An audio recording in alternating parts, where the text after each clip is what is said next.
So I'm not in a position to do that today, but we are continuing to look at everything that we might be able to do to provide that much needed humanitarian relief, stability, security, and over the longer run, prosperity for the people of Lebanon, something they have been denied for far too long.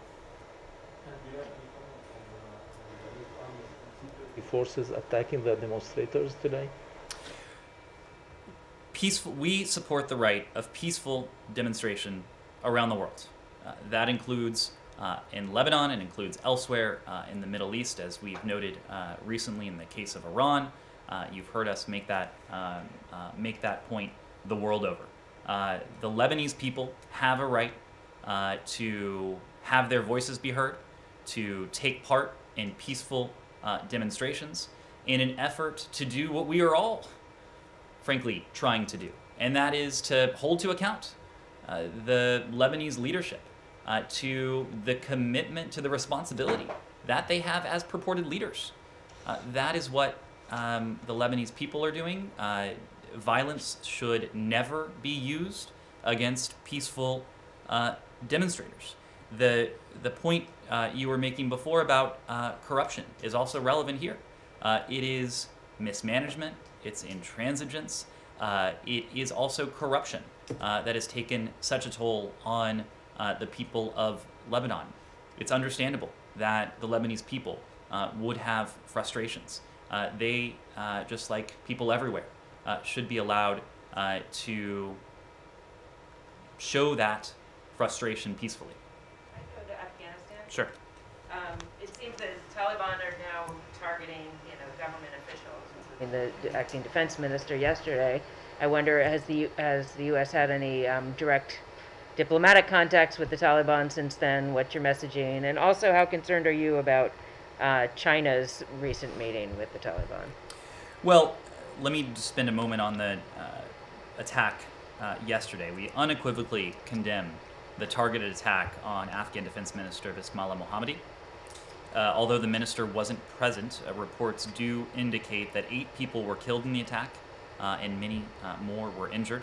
The Taliban have claimed responsibility for this shameful act. The Taliban must stop this ongoing violence. They must stop it. Taliban leaders continue to say one thing, namely that they support a negotiated solution to the conflict. But as I've said in recent days, as others have said, those words ring hollow when they continue these types of actions, these types of attacks, including against provincial centers, when they use car bombs, BBIEDs, in urban centers, putting civilian populations at risk. These acts inevitably kill civilians, as we saw in this very case, and they must stop.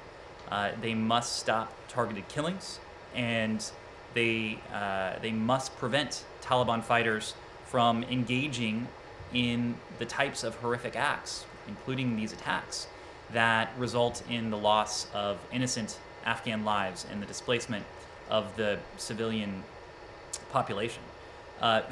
We've made this point before, but if you look back at the history of Afghanistan over the past 40 years, over the past 50 years, we know that a continuation down this path will lead to only more bloodshed. The people of Afghanistan have suffered enough. In fact, I was just looking at a report emerging from Kabul of the Afghan people very loudly condemning what they are seeing take place in their provincial capitals, in their urban centers, in their country. It's past time to end this decades-long cycle of violence. This is not a cycle of violence that started in March. It's not a cycle of violence that started in 2021. It's not even a cycle of violence that in some ways started in 2001. This is a cycle of violence that has gone on for far too long, and we are doing all that we can, galvanizing the international community to collectively do all that we can to put an end to it. And the point we've made on that front, it bears repeating, and that's that the international community won't recognize a group, a future Afghan government, that seizes power through violence and shows little or no regard for human life. It would be a grave mistake for the Taliban to expect even a de minimis level of international support if they were to seek to do just that. They can only expect condemnation. I saw Ambassador Khalilzad was making a very similar point, and he made the point, obviously someone who has worked on this issue for decades now, made the point that the Taliban admit that in the 1990s they didn't understand what international legitimacy or international support would mean. That is something that we're seeking to make very clear now. If the goal is a just and durable solution, I think everyone can agree that they want a durable solution, including the Taliban. A solution cannot be durable if it is not just, because a just solution is not one that would accrue that international legitimacy. It is not one that would accrue the type of international support that has been necessary for this government in Afghanistan for the past 20 years. But they have had meetings with the Chinese recently. I mean, they do have. And of course, we are supporting the intra-Afghan dialogue. We've made the case that only through diplomacy can the parties achieve this just and durable solution. When it comes to the PRC, again, this is one of those areas where we do have an alignment of interests. It is in no one's interest to see an Afghanistan that lacks security, that lacks stability, that lacks prosperity, that is ravaged by violence. It's not in the interests of the people of Afghanistan.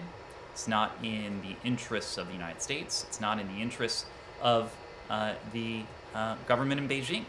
And so the fact that the PRC recognizes that, the fact that they have issued statements that are very much in line with what we have been saying. In fact, you look at the extended troika earlier this year, and the extended troika, of course, includes Russia, China, Pakistan, issued a statement. We reiterate that there is no military solution in Afghanistan, and a negotiated political settlement through an Afghan-led and Afghan-owned process is the only way forward for lasting peace and stability in Afghanistan. That emanated with Beijing's signature on it. That is precisely what we believe. We are united in this. So we've been consistently making the point that the international community, this is not a task for the United States alone. This is not a task for any one country alone. This is a task for the international community. And we welcome efforts to support diplomacy that culminates in a just and durable political solution. Missy. Just to follow up on Michelle's question, and we talked about this a little bit the other day with Andrea. But as the Taliban continues to conduct these attacks, and the U.S. Embassy this morning warned of potential war crimes related to reports of execution or disappearance of ANDSF who surrendered. At what point would the United States withhold support for the peace process? Can you just acknowledge whether it is unconditioned by the behavior of the Taliban? I know you guys want to give it more time because, there are meetings and everyone hopes that this works. But if you could just speak to whether and how this is conditioned on some modicum of, respect for the spirit of the agreement that was struck in 2020 with the Trump administration, that would be helpful. Well, I'd start by saying a couple things. Number one, this is a process, the intra-Afghan dialogue is a process that has been ongoing for less than a year. Started on September 12th. Now, of course, a day of this type of violence, a week, a month of this type of violence is far too long. So we are not content with the pace, but it is also a process that has only been underway for less than a year. And we are continuing to to support that. I would hesitate to establish conditions under which we would change our approach. The last thing, what we want to do is support diplomacy. What we don't want to do is to provide any actor a roadmap for impunity. The extent to which they could go, that would require a drastic change in course. I think what is true, and this is not just our opinion, this is the considered judgment of the international community, is that only a diplomatic solution can bring about the opposite of what we're seeing now. If what we're seeing now is violence and bloodshed, only that diplomatic solution can bring about an outcome that is just and durable, and that affords all Afghans the level of safety, the level of security, the level of stability that has been denied to them for decades and decades now. But arguably, they might think that they might hear the message as that they actually do have impunity now because they're able to carry out these attacks, and the international community is still engaging with them. They absolutely don't, for a couple of reasons. Number one, it is a simple fact that the Afghan security forces are numerically far superior to the Taliban. It's a simple fact. They have over 300,000 troops. They have an air force. They have special forces. They have heavy equipment. The Taliban, in contrast, have less than 100,000 forces. What's also important is that the United States continues to support Afghan security forces, and we are committed to supporting them well into the future. In fact, President Biden, in his most recent budget request, has put forward an ask of $3.3 billion to support Afghan security forces. So what we're seeing is, I think it is a question of leadership, both political and military, for Afghanistan's leaders, uniting them and motivating the forces they have, the forces that are fighting for the outcome that I think collectively we want to see, a stable and secure Afghanistan, pushing back on what the Taliban is doing. All the while, the diplomacy is ongoing. We are supporting that diplomacy. That's the focus of this building, just as our colleagues across the river have been focused on the security assistance side. So, go ahead. Sorry. But this is getting to the point of intellectual dishonesty. You say if the goal is a just and durable solution. There is no evidence whatsoever that the Taliban's goal is a just and durable solution. None. In fact, as Missy just pointed out, the embassy tweeted this morning that the Taliban are putting landmines in civilian homes and hiding behind families while attacking the ANDSF, which, if confirmed, could constitute a war crime. You just acknowledged that the Taliban claimed responsibility for trying to blow up the defense minister. With all due respect to your wishful thinking, a bunch of guys sitting around in a suite in a luxury hotel in Doha talking about peace that doesn't mean anything on the ground. So when are you just gonna? Why don't you just stop this facade? It's insane. It's ridiculous. Matt, the Taliban have every interest. No, they don't. In a durable. They have shown. Give me one example of any interest other than what's taking place in Doha, of the Taliban's interest in a just and durable peace. I think it is. You yourself called what they were doing yesterday atrocities. It is in no one's interest, not the people of Afghanistan, not the government of Afghanistan, not the Taliban, not Afghanistan's neighbors, for there to be 40 years of continuing conflict and civil war. Well, it's apparently in someone's interest because that's what's been going on. And I'll stop, and I bring this up virtually every day, but it's just it's getting to the point of just like I don't understand how you can get up there and say every day that we think that they want a just and durable solution, Our point, and our peaceful point is solution, that and our that they point, want our international point recognition is when that they have done absolutely our nothing point- to suggest that they do. Our point is that we are supporting a just and durable solution. It is self-evident that the Taliban seek a durable solution. It is not in their interest to attempt to wrest power by force, and only to be displaced down the road after So you're gonna. some So you're period- saying. So some- you're gonna invade again? some period of conflict. It is not about invasion, Matt. This is a country that has been racked by competing forces. As we all know, but this line that you guys keep saying is just nobody believes it except for you. I'm surprised. I doubt that you actually believe it, but whatever. It's your job. You have to get up there and say it every day. But I just, you have to acknowledge at some point that the Taliban has shown no interest in a just and durable solution or international recognition, apart from the fact that a couple guys, a dozen or so, are negotiating, quote unquote, negotiating in Doha. Isn't that correct? And there's nothing on the ground to suggest that they're actually interested in it. Elements of that negotiation have translated to conditions on the ground. Okay. There have been ceasefires. There was the U.S. Taliban agreement, which, of course, stipulated that the Taliban could not attack and would not attack American forces.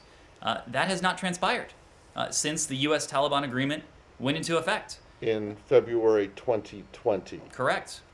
Right. And Correct. You just said that it was less than a year, and so that's longer than a year. Anyway, I'll stop. The tweets that are coming out of the embassy,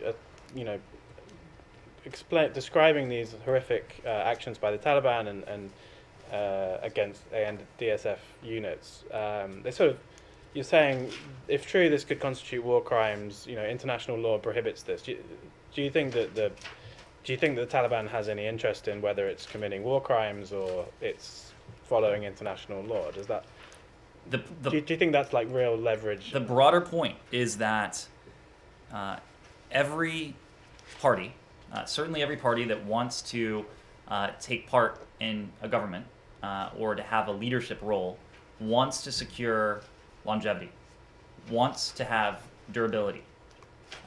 This is something that has eluded previous governments in Afghanistan over the course of the past 19, 20 years. It has been a feature of this iteration of Afghan's government because of the international legitimacy, because of the international support from the United States, from our partners, from our allies, that previous much shorter-lived Afghan governments have not had. So that is the point we're making, that in a conflict like this, there's not a party that would seek to secure power for only a short amount of time. What we are seeking to support is a just and durable political solution. There are elements of that all the parties would seek. That's what we're after. But that solution could include could end up with a government that includes war criminals. You're just accusing these people of being war criminals, but they may end up in this government in a power sharing agreement. It is not up to us to dictate what any future Afghan government looks like. It is our conviction that any future Afghan government has to be Afghan led, has to be Afghan owned. That's what Doha is all about. Can we also ask about on the refugee program you announced earlier in the week? There was a response from the Turkish Ministry of Foreign Affairs, basically saying, they say they weren't consulted on whether they might have to accept refugees. They call this an irresponsible decision. Sort of the way that it was announced, and Turkey was mentioned in the announcement, but other neighboring countries were mentioned. They're saying you're sort of asking them to accept refugees without really any consultation at all. Do you have any response to that? Well, I do want to stipulate that it is not the U.S. government's policy to encourage or to direct individuals seeking protection to specific safe havens. nor did we in this case.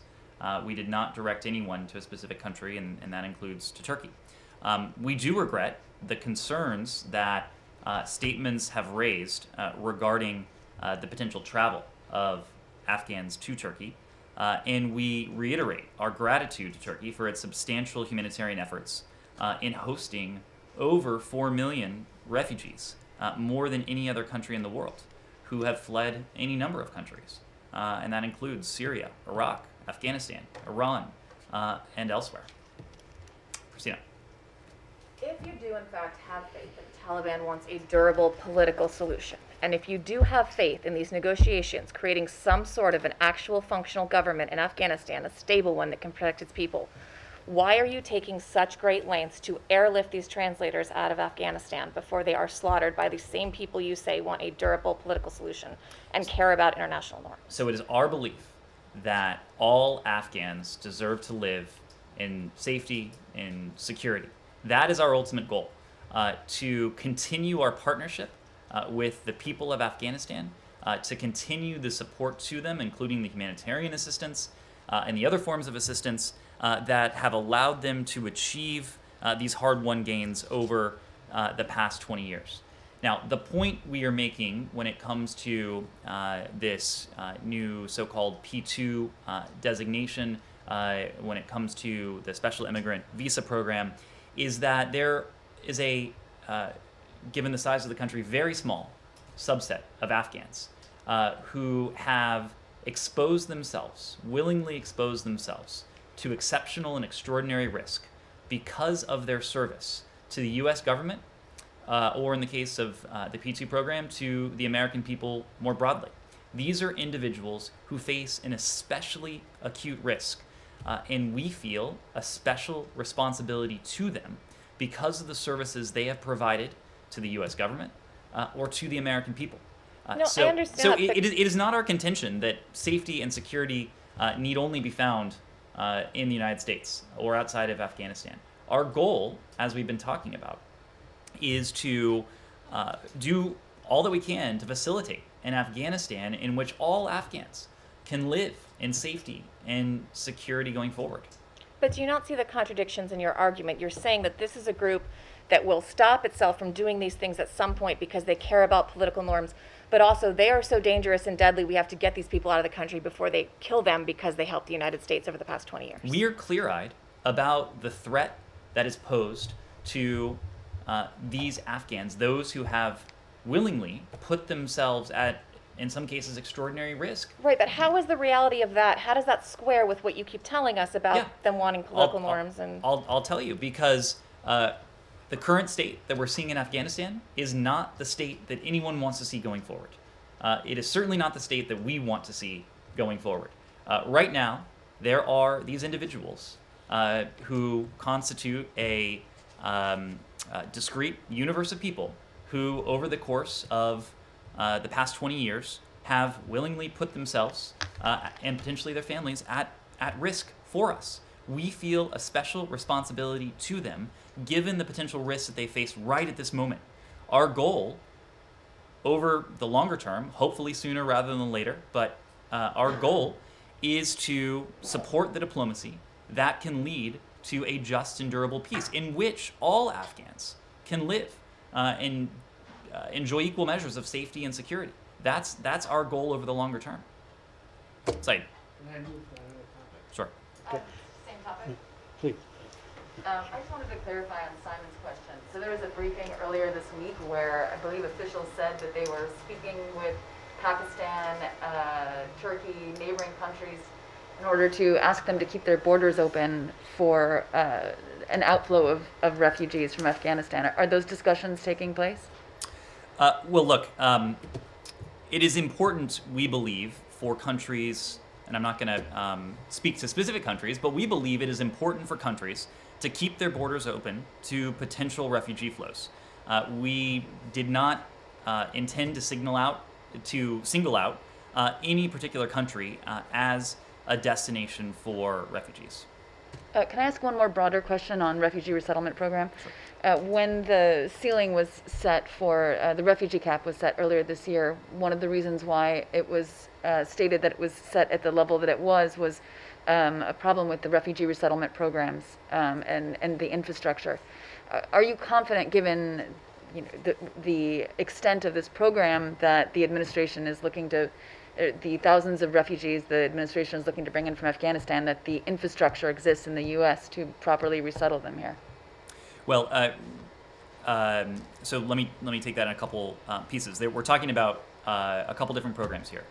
One is the special immigrant visa processing. That is not a form of refugee status. The P2 program does go through the U.S. Refugee Assistance Program, so that is part and parcel of our refugee program. You are right that when this administration came into office, we took a very close look at the infrastructure within the U.S. government when it comes to our ability to bring in refugees, also taking into account other external factors like COVID, which made elements of refugee resettlement especially difficult at this time. But we also know that there is a very vibrant, very strong community of refugee resettlement agencies across this country. And resettlement organizations, refugee organizations that have been eager to work with the United States government, not only in this context, but over recent years. And so we are confident that the SIV program, that the P2 program, that the broader U.S. Refugee Assistance Program, that we are operating within the confines of what we can do. We are operating within the confines of public health, of safety and security, and that we can do all of that while offering refuge to those who are most vulnerable, to those who most need it, and that includes some of these Afghans we've talked about. Saeed.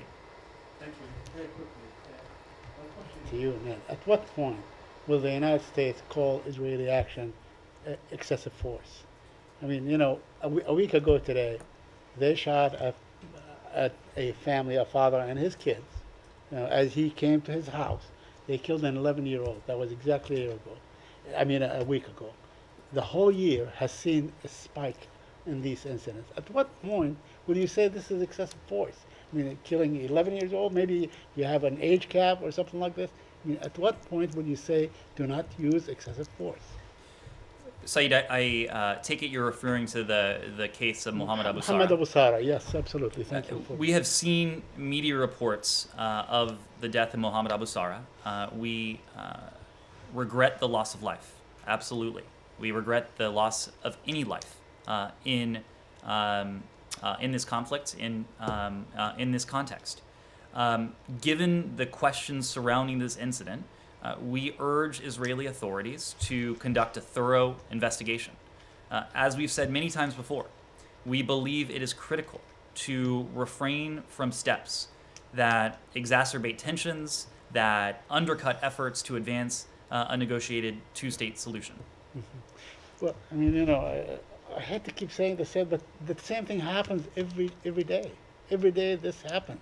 So why is it so difficult for the United States that calls on, you know, similar situations elsewhere to say stop using excessive force, allow people to go about their lives and so on? Why can't you call on Israel to stop using excessive force against unarmed Palestinians?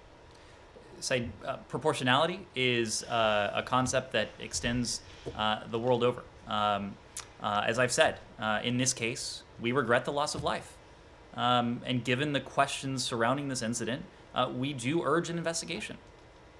And you have faith in Israel investigating itself. We have enough evidence to show that Israel actually holds itself accountable, correct? We have enough evidence that... We have enough evidence, or do you have enough evidence that Israel actually does do investigations and holds those responsible accountable? Can you cite one incident where they have done that? We urge an investigation here. Israel, of course, has it's the ability to conduct such an investigation, has a vibrant media, vibrant civil society. We urge investigation in order to determine the facts and the circumstances of this case. Yes. Matt, do you have any idea what happened yesterday in the Gulf regarding hijacking ships? Well, we talked about this yesterday as it was unfolding, and what we can say now is that we can confirm that personnel have left the Panama-flagged Asphalt Princess, this commercial vessel that was seized yesterday. We believe that these personnel were Iranian, but we're not in a position to confirm this at this time. NAVCENT and DoD may have more information for you, but that's what we're able to add at this time. Yes. And what about the repetition of these events or these operations by the Iranians? How do you view them? Well, we talked about this yesterday in the context of the Mercer Street attack. The secretary in his statement over the weekend referred to a pattern of belligerence, I believe it was, that Iran has undertaken. A pattern of belligerence in terms of proxy attacks in the region, and of course these maritime attacks and attempted attacks that have taken place over the course of, really accelerated over the course of several years now. So without wading too far into the circumstances of this, because details are still emerging, we certainly have seen a broader pattern. Yes? Media reports now saying that the Iranian president is meeting with Houthis leaders, Mohammed Abdel Salam. How do you comment on that? Special Envoy Linder King said in a statement last Friday that he called for an end to the stalemate, to the fighting in Maghreb and across Yemen, and he was blaming Houthis for that. Well, the Houthis are responsible for much of the suffering that we've seen on the part of the Yemeni people. Yemen is home to the world's, by many accounts, the world's worst humanitarian catastrophe. Much of this is man-made, and the actor in this case are the Houthis. You are right that Special Envoy Linder King did call for an end to the stalemated fighting in Marib and across Yemen. And it's that fighting that across Yemen has only added to the suffering of the Yemeni people. He expressed concern in his engagements in the region last week that the Houthis have continued to refuse to engage meaningfully on a ceasefire and political talks. And he stressed that only through an agreement between the Yemeni parties can the dire humanitarian circumstances that have culminated in such suffering be addressed and be reversed. So we've continued to support that diplomacy. He was, just as I said before, in the region last week, and we'll continue to do all we can to increase that humanitarian access and to arrive at an agreement between the Yemeni parties that can ease the suffering of the Yemeni people. Any comment on the meeting today between the Iranian president and the Houthis leader? Well, again, I don't have a specific comment on that, but we have seen Iran's support for proxies and other violent actors across the region. That is one of the many profound challenges and in some cases threats we face from the Iranian government. And it is something that in seeking to establish an agreement between the Yemeni parties that we hope to bring an end to this conflict, and we hope to put an end to, or at least in the first instance, alleviate the suffering of the Yemeni people. A COVID question. A question on. Sure. Quick. I'll come right back. And Okay. we do have Very to quickly. conclude fairly shortly. The director of the the director of the World Health Organization, just called on, the West, I guess the United States and other countries and so on, not to administer a third booster shot until the rest of the world, the poorer countries, have been vaccinated. What is your position on that? Well, just yesterday, you heard from the president that we hit a milestone in what he has termed the arsenal of vaccines that we're providing to the world. 110 million vaccines donated around the world. And this, as we've said, is just the beginning. We have, on top of that, the 500 million doses of the Pfizer vaccine that are set to start rolling out later this month. And together with our partners around the world, including our G7 partners, we're delivering more than 1 billion vaccines around the world. All of that builds on our commitment to COVAX, our partnership in the context of the Quad, that's on track to help produce at least 1 billion doses of COVID vaccines in India for that region by the end of next year. It builds on our support for vaccine manufacturing in Africa for African countries by providing financing to South African business to bolster manufacturing capacity for more than 500 million doses on top of that. So this is tremendous leadership, and again, we are going to continue to do more. We also recognize that as long as the virus is spreading anywhere, including in this country, it is a threat to people everywhere. And as we said, we'll be prepared if boosters are recommended by our health and medical experts. At this point, the CDC has not recommended boosters. What we know is that we can protect the American people and lead the world's vaccination efforts.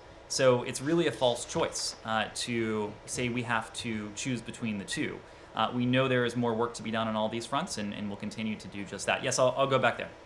Secretary Blinken today tweeted about the situation in Daraa, Syria. I'm wondering what steps the administration would be willing to take in response to the crisis there. I know you don't preview sanctions, but will this be a focus of U.S. engagement on the Security Council and with Russia? Well, it already has been a focus of U.S. engagement. You may remember in June, the Italian Foreign Minister and Secretary Blinken co-hosted a ministerial on Syria in order to discuss the ongoing crisis there. It was at that meeting that they underscored the importance of meeting the humanitarian needs in Syria, including through the expansion of UN cross-border mechanism.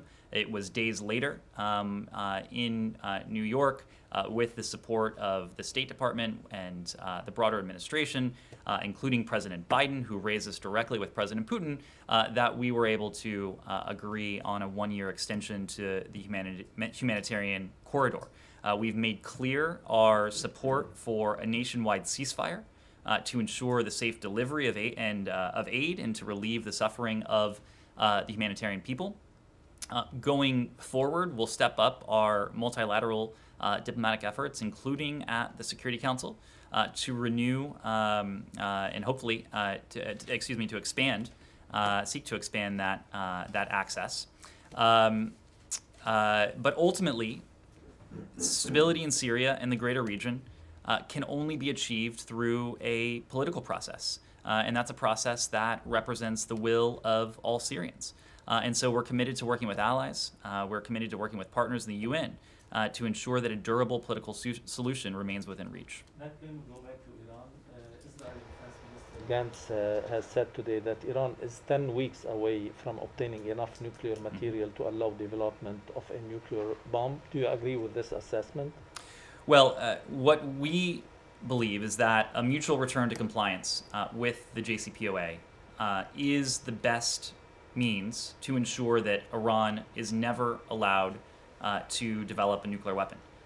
What the JCPOA, when it was fully implemented, ensured was that Iran was permanently and verifiably prevented from obtaining a nuclear weapon. When it comes to the details of various intelligence assessments, whether it's ours, whether it's an Israeli intelligence assessment or anyone else's, we, of course, wouldn't comment there. What is true and what we've said, and what concerns us in this process, part of the reason why it cannot drag on indefinitely is because while Iran's nuclear program does not have the shackles that the JCPOA guaranteed, Iran is in a position to do things and to advance its nuclear program and to shrink that breakout time in a way that it would not have been able to were the JCPOA fully enforced. And so that is why we continue to test whether we can affect that mutual return to compliance with the JCPOA. Take a Will you, final. will you be waiting for 10 weeks if they are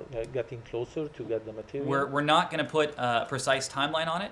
What we have said is that this process cannot go on indefinitely. At some point, the advantages that the JCPOA would convey would be outweighed and outpaced by the advancements in Iran's nuclear program. Yes, I'll take a final question. On Yemen, if you have no leverage on the Houthis, force them to come back to the negotiation table. Can we conclude that the war in Yemen, whether it's your efforts or the international community efforts, is not going anywhere anytime soon? Well, certainly we have not seen the kind of progress that we would like to see, and I think that in our assessment, that is a consequence of the Houthis, their failure to put the welfare of the Yemeni people first. Their ongoing assault on Marib, ongoing campaigns throughout the country, it has wrought, in many ways, a devastating toll on the people of Yemen. But we will continue working closely with the UN, working closely with the UN Special Envoy, working closely with our regional partners to see what we can do to do a couple things. One, provide humanitarian assistance, continue to provide humanitarian assistance to the people of Yemen, to expand humanitarian access for the people of Yemen, and to support those efforts, including efforts by the UN Special Envoy, those efforts in the region to bring the Yemeni parties together to see if a durable political solution to this conflict can be brokered. Thank you very much. Thank you.